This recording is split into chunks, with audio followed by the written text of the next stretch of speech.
Video பார்க்குறதுக்கு முன்னால் channel subscribe பண்ணிவிட்டு பக்கத்தில் உள்ள பெல் ஐக்கானும் ப்ரெஸ் பண்ணிக்கோங்க.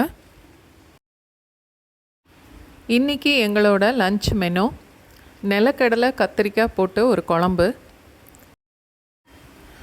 இந்த குழம்பு நல்ல பச்சை நிலக்கடலை ஃப்ரெஷ்ஷாக இருக்கும்போது செய்தால் ரொம்ப நல்லாயிருக்கும். அதோடு சேர்த்து சாப்பிட்றதுக்கு பசலிக்கீரை பாசிப்பருப்பு போட்டு ஒரு கூட்டு.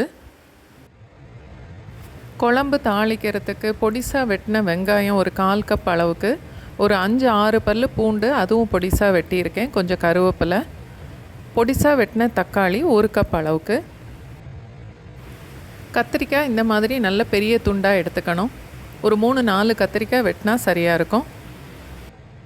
2 இல்லை 3 டீஸ்பூன் மிளகாத்தூள், ஒரு 5 டீஸ்பூன் மல்லித்தூள், 1/2 டீஸ்பூன் சீரகத்தூள், 1/2 டீஸ்பூன் மஞ்சத்தூள்.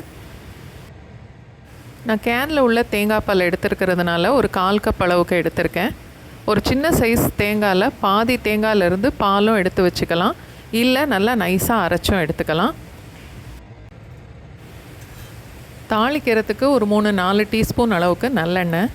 நான் நல்லெண்ணெயில் தாளிக்கிறேன், நீங்கள் எந்த எண்ணெய் வேணாலும் யூஸ் பண்ணிக்கலாம். 1 டீஸ்பூன் அளவுக்கு கடுகு, ஒரு 1/4 டீஸ்பூன் வெந்தயம். ஃபஸ்ட்டு வெங்காயம் கருவேப்பிலை பூண்டு சேர்த்து கொஞ்சம் வதக்கிட்டு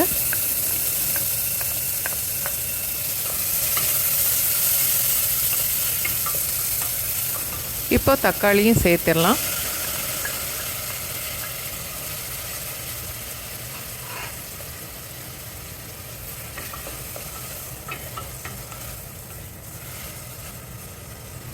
தக்காளியை சேர்த்ததுக்கப்புறம் 1 நிமிஷம் வரைக்கும் வதக்கினா போதும்.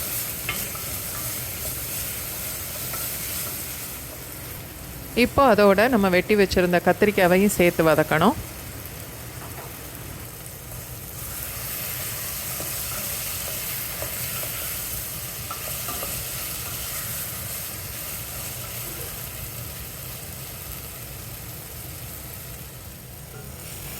அடுப்பு மீடியம் ஃப்ளேமில் வச்சுட்டு கத்திரிக்காயை ஒரு 2 நிமிஷம் இல்லை 2.5 நிமிஷம் வதக்கினா போதும்.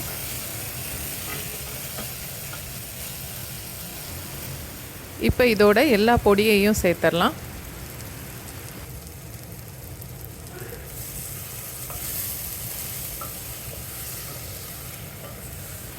எல்லா பொடியையும் சேர்த்து கத்திரிக்காயோட ஒரு தடவை நல்லா பரட்டிட்டு ஒரு சின்ன நெல்லிக்காய் அளவு புளி எடுத்து ஊற வச்சு நல்லா கரைச்சி எடுத்திருக்கேன். 1/2 கப் அளவுக்கு இருக்குது, அதை சேர்க்குறேன். இப்போ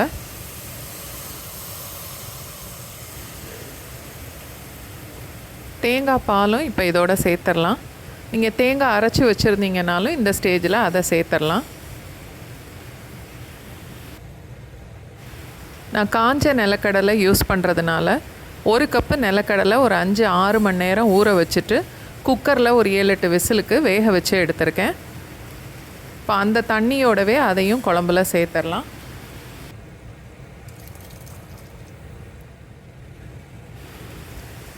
அதோட இன்னும் 1 கப்பு தண்ணி சேர்க்குறேன். நிலக்கடலை வேக வச்ச தண்ணி நிறையா இருந்தால் இந்த எக்ஸ்ட்ரா தண்ணி நம்ம சேர்க்க வேண்டாம்.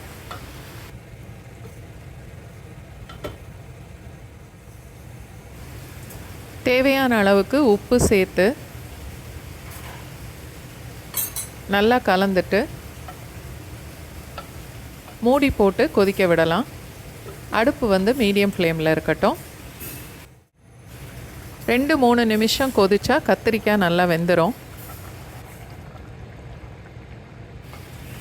கத்திரிக்காய் வெந்து குழம்பும் கொஞ்சம் கெட்டியானதுக்கப்புறம் இப்போ அடுப்பை ஆஃப் பண்ணிடலாம்.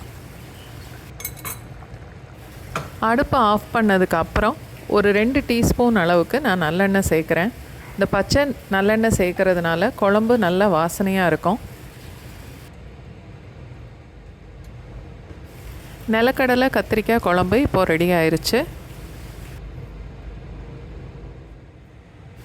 கீரை கூட்டு செய்கிறதுக்கு 1/4 கப்பு பாசிப்பருப்பு 60 ml, அதுவும் அதோட ஒரு தக்காளியும் வெட்டி போட்டு குக்கரில் 2 விசில் வேக வச்சு எடுத்திருக்கேன்.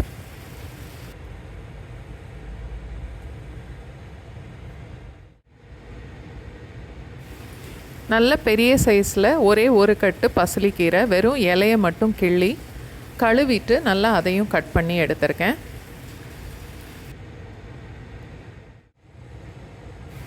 வெட்டி வச்சுருந்த பசலிக்கீரையை வேக வச்ச பருப்போடு சேர்த்துடலாம்.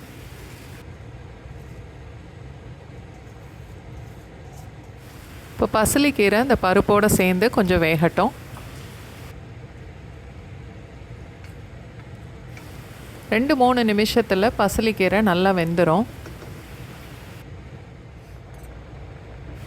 கீரை நல்லா வெந்து பருப்போடு சேர்ந்து இந்த மாதிரி வந்ததுக்கப்புறம் தேவையான அளவுக்கு உப்பு,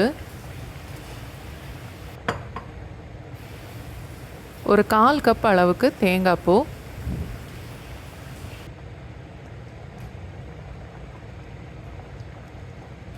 எல்லாம் சேர்த்து நல்லா கலந்துட்டு மறுபடியும் 1 நிமிஷம் வரைக்கும் கொதிக்க விட்டால் போதும்.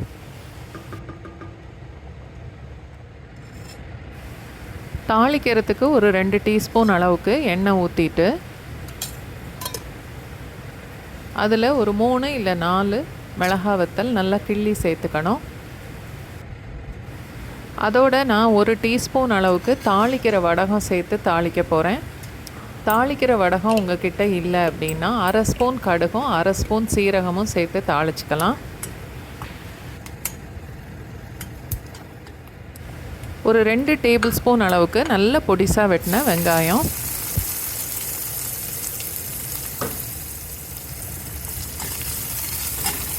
வெங்காயம் லேசாக செவக்கிற வரைக்கும் வதக்கிட்டு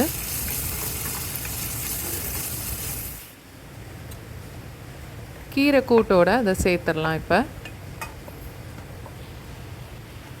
இந்த தாளித்ததையும் சேர்த்து கீரை கூட்டோடு நல்லா கலந்துட்டு ஒரு தடவை கொதித்ததும் நம்ம அடுப்பை ஆஃப் பண்ணிடலாம்.